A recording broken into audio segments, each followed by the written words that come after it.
and girls, I just wanted to make this short video for you to help you out with your homework a little bit.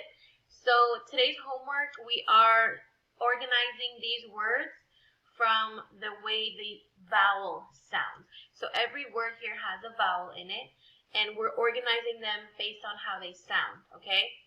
So the I in fix sounds like the short I sound, which is fix, fi, ix.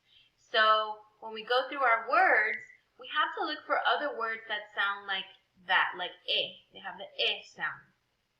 So I went ahead and I put one here for you, inch, because the I in inch makes the short I sound. It goes inch, like fix. So that's why it goes there, okay? Now the long I sound in pie sounds like I, like you're saying I, or you're saying I, like eyeball. So when we're looking for words that sound similar to pie, we have to say these words out loud in order to figure it out. So the first one I put there is mind, because it has the I sound, mind, pie, mind. The only way you can organize these words is by saying them out loud. So this next one is Y. Ooh, but it doesn't have the letter I. However, it still makes the same sound as I, as in pie, as in mind, Y.